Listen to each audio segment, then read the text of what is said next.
श्रीराम समर्थ. श्री ब्रह्मचैतन्य गोंदवलेकर जी महाराज.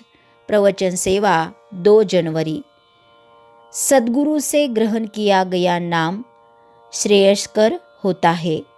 क्या सद्गुरु से ही नाम ग्रहण करना आवश्यक है अथवा वह हम अपनी रुचि के अनुसार ग्रहण करें तब भी काम चल सकता है? सत्यतः तो भगवान का नाम स्वयं सिद्ध है और परिपूर्ण है. ऐसा नहीं है कि उसे कहीं से पूर्णता प्राप्त करनी पड़ती हो.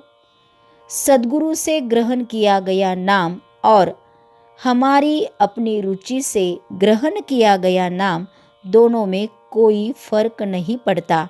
फिर भी सद्गुरु के द्वारा ग्रहण किए गए नाम की विशेषता होती है. विशेषता यह है कि सद्गुरु से ग्रहण किए गए नाम के साथ उनकी सत्ता होती है और जब हम नाम जपते हैं तो सद्गुरु की हमें बड़ी सहायता होती है. उनकी सहायता से हम नाम जप रहे हैं यह धारणा मन में होने के कारण मैं स्वयं नाम जप रहा हूँ ऐसा अहंकार निर्माण ही नहीं हो पाता.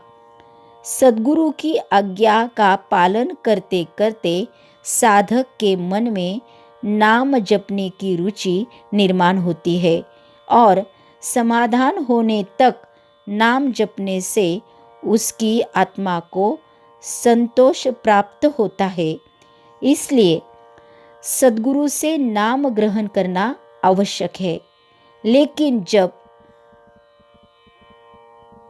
जब तक सद्गुरु से भेंट नहीं होती तब तक अपनी ओर से नामस्मरण करते रहना आवश्यक है, क्योंकि नामस्मरण ही अंत में सद्गुरु से हमारी भेंट करा देगा. वास्तविकता तो यह है कि संतों से भेंट होना कठिन होता है. फिर भी मान लो कि भेंट हुई तो उस पर विश्वास रखना उससे भी मुश्किल होता है. अतः नाम जपना जारी रखना चाहिए. मिश्री की ढली रखने पर यानी शक्कर की पोटली रखने पर चींटियों को न्योता नहीं देना पड़ता. वे अपने आप उसकी खोज करती हुई चली आती है. वैसे तुम भी मिस्री बनोगे तो संत तुम्हारे पास दौड़कर चले आएंगे.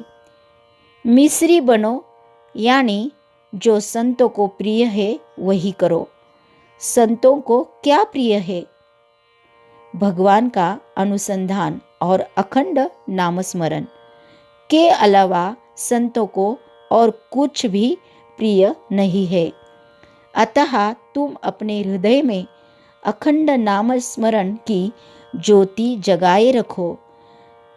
तब सद्गुरु तुम्हें खोजते आएंगे और तुम पर कृपा की वर्षा करेंगे.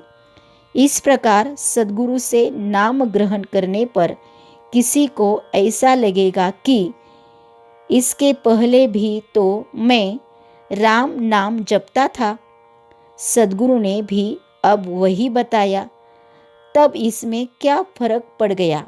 बताओ, इसमें क्या फर्क पड़ गया?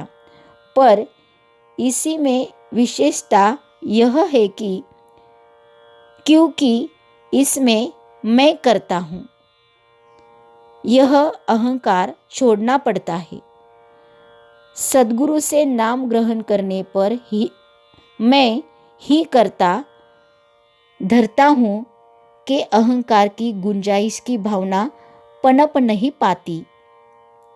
जैसे नमक का एक कण भी खीर बिगाड़ देता है, वैसे ही अहंकार पूरी साधना को मिट्टी में मिला देता है. अतः अहंकार का पूर्ण त्याग बहुत महत्व रखता है.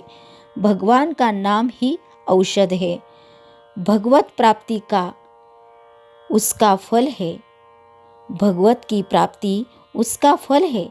जितना कहा गया है उतना ही करना, अधिक न करना, उसका अनुपान है। लेकिन दवा बूंद बूंद की मात्रा में ही पेट में जानी चाहिए।